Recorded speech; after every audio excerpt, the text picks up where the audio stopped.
అందరికి దండాలలో మంచిగున్నారా?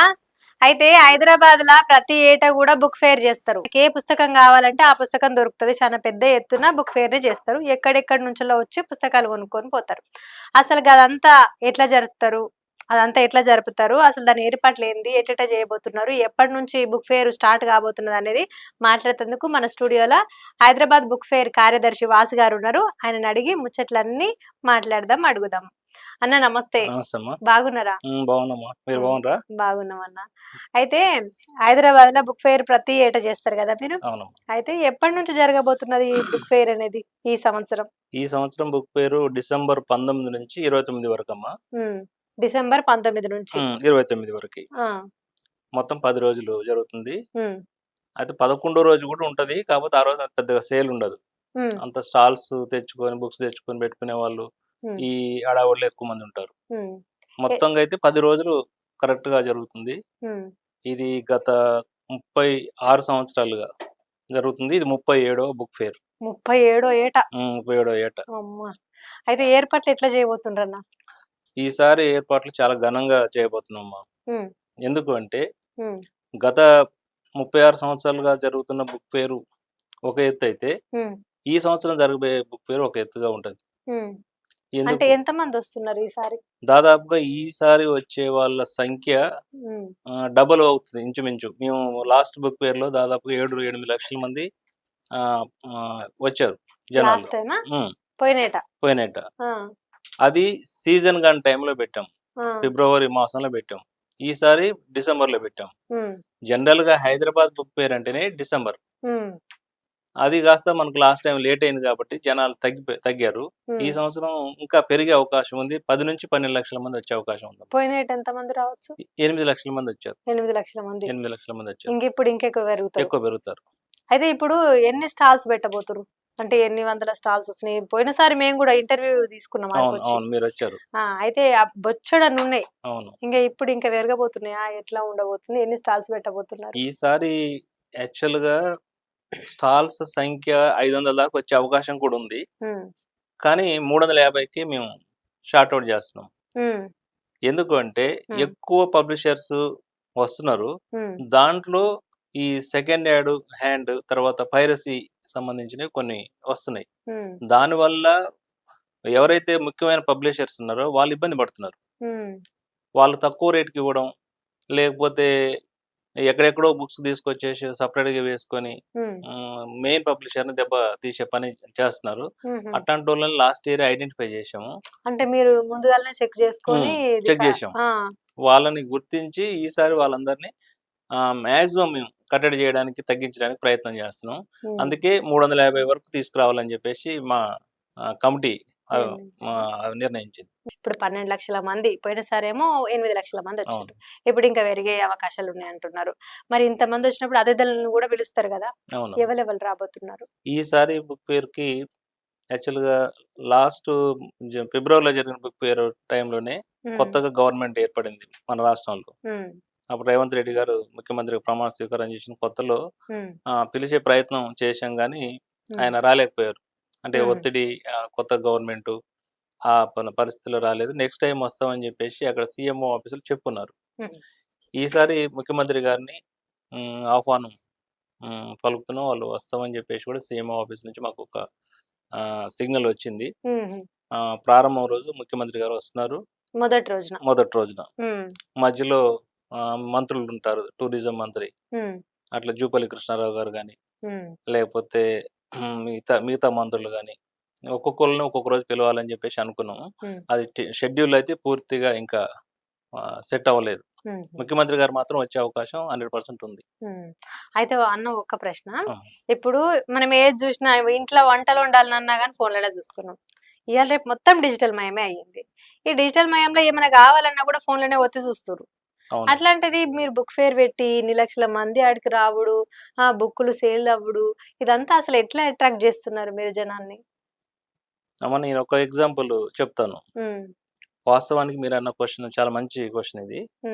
ఈ డిజిటల్ యుగంలో ఎక్కువ మంది పుస్తకాలు చదవట్లేదు, లేకపోతే ఆడియో బుక్స్ వింటున్నారు, లేకపోతే యూట్యూబ్ లో చూస్తున్నారు అనేది బాగుంది. సేమ్ టైం పుస్తకాలు కొనే వాళ్ళ సంఖ్య, చదివే వాళ్ళ సంఖ్య కూడా పెరుగుతుంది. హ్మ్. ఎలా అంటే హ్మ్. ఒక ఉదాహరణగా తీసుకుంటే ఈ మధ్య కాలంలో హ్మ్. 'అమ్మ డైరీలో' కొన్ని పేజీలని ఒక పుస్తకం వచ్చింది. అమ్మ రీసెంట్‌గా డైరీలో కొన్ని పేజీలు. పేజీలు. ఒక పుస్తకం పేరే అది. ఆ! ఒక 5 మంత్స్ క్రితం. హ్మ్. ఆ పుస్తకం ఇప్పటికి 1,00,000 కాపీల పైన అమ్మింది. ఆ! ఎన్ని రోజులైతుంది అదొచ్చి? 5 నెలలవుతుంది. 5 ఆ! నెలలు. జనరల్‌గా ఒక పబ్లిషర్స్ 1000, 2000, 3000, 5000 కంటే ఎక్కువ వెయ్యరు. హ్మ్. కానీ ఆ పుస్తకం వాళ్ళు ఫస్ట్ 1000 కాపీలు ఎయగానే వితిన్ 3 డేస్‌లో ఎళ్ళిపోయాయట. హ్మ్. మళ్ళీ ఒక 5000 ఎశారు. హ్మ్. మళ్ళొక 1 వీక్.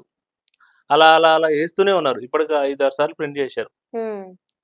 అంటే పుస్తకం బాగుంటే హ్మ్. పాఠకులు ఖచ్చితంగా ఆ పుస్తకాన్ని కొంటారు, చదువుతారనేది ఒక ఉదాహరణగా నేను ఇది చెప్పదలుచుకుంది. హ్మ్. జనరల్‌గా గూడా అక్కడికొచ్చేదంతా పుస్తక ప్రేమికులు. హ్మ్. ఎన్ని డిజిటల్ ప్లాట్‌ఫార్మ్స్ వచ్చినా, హ్మ్. లేకపోతే ఆడియో బుక్స్ వచ్చినా, హ్మ్. పుస్తకాల చదివే సంఖ్య మాత్రం తగ్గట్లేదు. హ్మ్. పాత తరం వాళ్ళు ఖచ్చితంగా పుస్తకాలు కొంటుర్రు. హ్మ్. ఇప్పుడు యూత్ గూడా నవల్స్ వాళ్ళకి కావాల్సిన నవల్స్ గాని, ఈ పని ఒత్తిడిలో కొంచెం రిలాక్సేషన్ కోసం హ్మ్. రకరకాల డిటెక్టివ్ నవల్స్ గాని, వాటి మీద ఎక్కువ ఇంట్రెస్ట్ చూపుతున్నారు. హ్మ్. సేమ్ టైమ్ విద్యార్థులు వాళ్ళ కాంపిటీటివ్ పుస్తకాలు ఉంటాయి. హ్మ్. వాటి కోసం వచ్చేవాళ్ళుంటారు. హ్మ్. ఎక్కువ మంది ఈ పుస్తక ప్రదర్శనని హ్మ్. ఒక గ్రంథాలయంగా ఉపయోగించుకోవడానికి వస్తారు. హ్మ్. వాళ్ళకి కావాల్సిన ముఖ్యమైన పుస్తకాలను తీసుకెళ్ళి ఇంట్లో హ్మ్. దాచుకుంటున్నారు. ప్రతి సంవత్సరం ఒక మా ఫ్రెండ్ ఒకతను చెప్తాడు. హ్మ్. అతను 9 సంవత్సరాల కాలంలో హ్మ్. దాదాపుగా 3800 పుస్తకాలు ఈ బుక్ ఫెయిర్‌లోనే తీసుకెళ్ళాడట. 9 సంవత్సరాలల్ల 3000 800 పుస్తకాలు కొని అబ్బర బాబోయ్! తీసుకెళ్ళి చిన్న గ్రంథాలయం ఒక రూమే పెట్టాడట. ఆ! ఆ రూమ్ అంటే పెడుతుంటే చదువుతారా చదివి? చదువుతున్నారు. ఆ! వాళ్ళ పిల్లలు గూడా స్టార్టింగ్ వాళ్ళ భార్య గాని, పిల్లలు గాని చాలా ఇబ్బంది పడ్డారు. హ్మ్. ఏంటి ఒక రూమ్‌లో పెట్టి పుస్తకాలను తీసుకొచ్చి పెడుతున్నావు. హ్మ్. ఇది ఎందుకు? ఎవరికి ఉపయోగపడుతదని. హ్మ్. కానీ అదే పుస్తకాలు చదివి హ్మ్. ఉద్యోగాలు సంపాదించిన వాళ్ళు వాళ్ళ ఫ్యామిలీలో ముగ్గురున్నారట. హ్మ్. అయినా మనం చూసిన దానికి, మన నోటితోని చదివిన దానికి చానా తేడా ఉంటది. తేడా ఉంటది. హ్మ్. చాలా తేడా ఉంటది. అది మనం చదివింది ఖచ్చితంగా మన మైండ్‌లో ఉంటది. హ్మ్. చూసింది ఎన్నో సినిమాలు చూస్తుంటే మనకు గుర్తుంటాయా? ఏదో ఒకటో, రెండో సీన్‌లు గుర్తుండేది. సినిమాలు గాని, జనరల్‌గా బయట చూసేవి. హ్మ్. కానీ పుస్తకం మాత్రం చదివితే మొత్తం యాజ్ ఇట్ ఈజ్‌గా మన మైండ్‌లో ఉంటది. హ్మ్. అంటే ఇప్పుడు డిజిటల్ యుగం వచ్చినా గూడా, పుస్తకాల చదివే ఆదరణ వాళ్ళు తగ్గల. ఇంకా పెరుగుతున్నారు గానీ, అంతే తగ్గలేదు. తగ్గలేదు. డిజిటల్ చూసేటోళ్ళు డిజిటల్ చూస్తున్నారు. అవును. పుస్తకాలు చదివేటోళ్ళు పుస్తకాలు చదువుతుండ్రంటారు. అంతే. అయితే అన్న మరిప్పుడు బుక్ ఫెయిర్‌కి సంబంధించి చానా మంది ఇప్పుడు పాఠకులున్నారు. అవును. చదివేటోళ్ళు చానా మందున్నారు. బుక్ ఫెయిర్ కోసం ఎదురు జూసేటోళ్ళు చానా మందున్నారు గదా! వాళ్ళకి అప్‌డేట్స్ కోసము ఏమన్నా మీరు సోషల్ మీడియా ప్లాట్‌ఫార్మ్స్‌ని ఏమన్నా వాడుతున్నారా? సోషల్ మీడియా అంటే బుక్ ఫెయిర్‌కి సంబంధించి వెబ్‌సైట్ ఉంది. హ్మ్. అట్లాగే మన వాట్సాప్ గ్రూప్ ఉంది. హ్మ్. సోషల్ మీడియాకి ఒక టీమ్ ఉంది. హ్మ్. ఆ టీము ఒక 25 డేస్‌గా ఈ పని చేస్తున్నారు. ఇంకా స్పీడప్ అవ్వలేదు. ఆ! ఎందుకంటే బుక్ ఫెయిర్‌కి ఒక 20 రోజుల ముందు దాన్ని స్పీడప్ చేస్తే అందరికి గుర్తుంటది. హ్మ్. మనం ముందుగానే బయటికొస్తే కొంచెం గుర్తుండదు, మర్చిపోతారనే ఉద్దేశ్యంతోని హ్మ్. స్లోగా చేస్తున్నాం. హ్మ్. డిసెంబర్ ఫస్ట్ వీక్ నుంచి దాన్ని స్పీడప్ చేస్తాం. హ్మ్. సోషల్ మీడియాని బాగా ఉపయోగించుకుంటాం. హ్మ్. బయట పబ్లిసిటీ కంటే ఇప్పుడున్న ప్లాట్‌ఫార్మ్ సోషల్ మీడియా మనకు చాలా అవసరం. దాన్ని హ్మ్. ఎక్కువ ఉపయోగించుకోవడానికి ప్రయత్నం చేస్తున్నాం. అయితే దానిలో ఇప్పుడు ఎవళ్ళకన్నా గావాలి డీటెయిల్స్ అంటే దాంట్లో జూసుకొని, హ్మ్. ఇంగ మీకెప్పుడుంటుంది ఆడ ఏంది, ఏమేమున్నాయి, అన్నీ ఉంటాయి. ఎక్కడెక్కడున్నాయి అవన్నీ దాంట్లో జూసుకోవచ్చు. వెబ్‌సైట్‌లో ఉంటుంది. మీకు తర్వాత ఫేస్‌బుక్‌లో ఉంటుంది. వాట్సాప్‌లో ఉంటుంది. అంటే ఎప్పుడు స్టార్ట్ అవుతుంది, ఏంటి అప్డేట్స్ ఏంటి అనేది హ్మ్. ప్రతిరోజు పాఠకులు చూసుకోవచ్చు. హ్మ్. అయితే ఈ బుక్ ఫెయిర్‌కి సంబంధించి మా టీ10 ప్రేక్షకుల కొరకు ఏం జెప్తారు? ప్రత్యేకంగా తెలంగాణ ప్రజలకి హ్మ్. పుస్తకాలకు ఆదరణ తగ్గలేదు. పుస్తకాలు కొనాలి. హ్మ్. పుస్తకాలు చదవాలి. చదివించాలి.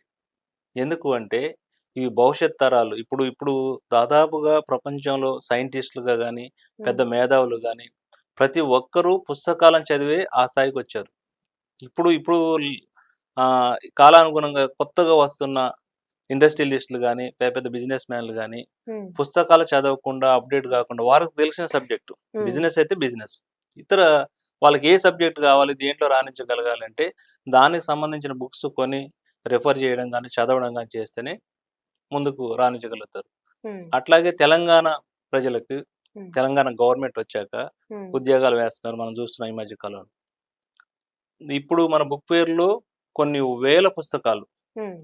అంటే విద్యార్థులకు సంబంధించిన కాంపిటీటివ్ ఎగ్జామ్స్ సంబంధించిన పుస్తకాలు కొన్ని వేలు పుస్తకాలు ఉంటాయి. వారందరూ కూడా దీన్ని ఉపయోగించుకుంటే ఎక్కువ డిస్కౌంట్‌లో పబ్లిషర్స్ అమ్మడానికి రెడీగా ఉన్నారు అక్కడ. వస్తారు ఆ రోజు. ఆ 10 రోజులు కూడా ఆ జాతరలో ఏ బుక్స్ కావాలి, ఏ పుస్తకాలు కావాలనేది విద్యార్థులు ఎంచుకోవచ్చు. అట్లాగే మీ టీ10 ప్రేక్షకులు గాని, తెలంగాణ ప్రజలు గాని, తెలుగు ప్రజలు గాని దీన్ని చక్కగా ఉపయోగించుకుంటే భవిష్యత్ తరాలకి ఇది ఒక గని, పుస్తకాల గనిగా మనకు ఉపయోగపడుతది. దాన్ని ఉపయోగించుకోవాలని చెప్పేసి ఈ సందర్భంగా మీ అందరికి తెలియజేస్తున్నాను. అందుకే ఒక చినిగిన చొక్కానన్న ఏసుకోగాని ఒక మంచి పుస్తకాన్ని కొనుక్కుంటే దానికొచ్చే జ్ఞానము, అందులో ఉండేటువంటి ఆ జ్ఞానమే వేరని వేరు. చెప్పిండ్రు. అవునవును. అది నిజంగా సంతోషం. అది నిజం, అది అక్షరాల నిజం. అవును. Hyderabad book fare mail ID. మెయిల్‌లో అన్ని అప్డేట్స్ ఉన్నాయి. అది కాకుండా 2000 ఇప్పుడు 24 ఫేస్‌బుక్. దాంట్లో అన్ని అప్డేట్ అన్నీ ఉంటున్నాయి. అది మీరు చూడొచ్చు. అట్లాగే సోషల్ మీడియాకి సంబంధించిన వాట్సాప్ గ్రూప్ ఒకటి ఉంది. ఇప్పుడు ఆల్రెడీ పార్టిసిపేట్స్ కాకుండా జనాలను కూడా దాంట్లో ఇంక్లూడ్ చేస్తున్నాం. అది కూడా ఒక 2.5, 3,000 మంది ఉన్నారు ప్రెజెంటు. దాన్ని ఇంకా ఈ మధ్య కాలంలో ఈ వారం 10 రోజుల్లో పెంచడానికి ప్రయత్నం చేస్తాం. దాంట్లో ఎవరైనా సరే ఆ సైట్‌లోకెళ్ళి హైదరాబాద్ బుక్ ఫేర్ సైట్‌లోకెళ్తే అన్ని వివరాలు దాంట్లో ఉంటాయి. ఎప్పటినుంచి ఎప్పుడు ఏంటి అనేది. అదే కాకుండా బుక్ ఫేర్‌కి సంబంధించి గత 36 సంవత్సరాలుగా మధ్యాహ్నం 2 గంటల నుంచి నైట్ 8 గంటల వరకే నడిచేది. ఇదివరకైతే. ఇదివరకి. ఇప్పుడు గత సంవత్సరం నేను ప్రధాన కార్యదర్శిగా ఆ పదవి తీసుకున్నాక నాకు లాస్ట్ ఇయర్ గత సంవత్సరం అనిపించింది ఏంటంటే ఎక్కువ మంది వచ్చిన వాళ్ళు కూడా పాఠకులు కొని ఎందుకు అంత త్వరగా క్లోజ్ చేస్తున్నారు, ఎందుకు లేట్‌గా ఓపెన్ చేస్తున్నారు, మీరు తొందరగా ఓపెన్ చేసి లేట్‌గా క్లోజ్ చేయొచ్చు కదా అని చెప్పేసి ఎక్కువ మంది అడిగారు. దాన్ని దృష్టిలో పెట్టుకొని మా బుక్ ఫేర్ టీమ్ కూర్చొని మాట్లాడుకొని ఈసారి ఈ సంవత్సరం నుండి మధ్యాహ్నం 12 గంటల నుంచి నైట్ 9 గంటల వరకు అందరూ ఉపయోగించుకోవచ్చు. ఎక్కువ సమయాన్ని ఆ పుస్తక ప్రదర్శనలలో బుక్స్ చూడడానికి, సెలెక్ట్ చేసుకోవడానికి ఉపయోగపడుతది. దాదాపు 3:30, 4 గంటలు గతం కంటే పెంచాం. ఉదయం గాని, సాయంత్రానికి గాని. దాన్ని బాగా ఉపయోగించుకుంటే ఇంకా ఎక్కువ మందికి ఎక్కువ పుస్తకాలు, కొంతమందికి టైం లేక త్వరగా వచ్చి వెళ్ళిపోతుంటారు దొరకక. కానీ ఇప్పుడు అన్ని పుస్తకాలు, అన్ని స్టాల్స్‌ని సందర్శిస్తే వాళ్ళకి కావాల్సిన ప్రతి బుక్ దొరికింది. ఎక్కువ టైం తీసుకున్నా గానీ ఏ బుక్ కావాలనో ఆ బుక్‌ని వెతికి తీసుకోవచ్చు. ఆ అవకాశం ఈసారి ఉంటుంది. అందుకని అదంతా మీరు అంటే తెలుగు ప్రజలందరూ ఉపయోగించుకోవాలని చెప్పేసి నేను విజ్ఞప్తి చేస్తాను. చూసిండ్రు కదా, హైదరాబాద్ బుక్ ఫేర్‌కి సంబంధించి కార్యదర్శి వాసు గారు మాట్లాడిన ముచ్చట్లన్నీ. మీకు ఇంకేమైనా డౌట్లు ఉంటే కూడా సోషల్ మీడియాలో హైదరాబాద్ బుక్ ఫేర్‌కి సంబంధించిన సోషల్ మీడియాలో మీరు అవన్నీ ప్లాట్‌ఫామ్స్ చెక్ చేసుకోవచ్చు. దాంట్లో మీకు అన్నిటి దొరుకుతాయి. ఇంకొకటి టైమింగ్ కూడా వాళ్ళు పెంచిండ్రు. 12 గంటల నుంచి రాత్రి 9 గంటల దాకా మీరు ఎంత దూరంకెళ్ళొచ్చినా ఏ బుక్ కావాలన్నా కూడా 350 స్టాల్స్ పెడుతుండ్రంట ఈసారి. అక్కడ అన్ని వసతులుంటాయి. అవన్నిటిని కూడా మీరు యూజ్ చేసుకొని ఒక మంచి జ్ఞానాన్ని మీరు సంపాదించాలని కోరుతున్నారు. ఇది ఇవాల్టి ఇంటర్వ్యూ. ఇంకో ఇంటర్వ్యూతోని మళ్ళీ కలుస్తా. అదివరదాకా చూస్తూనే ఉండుర్రి T10.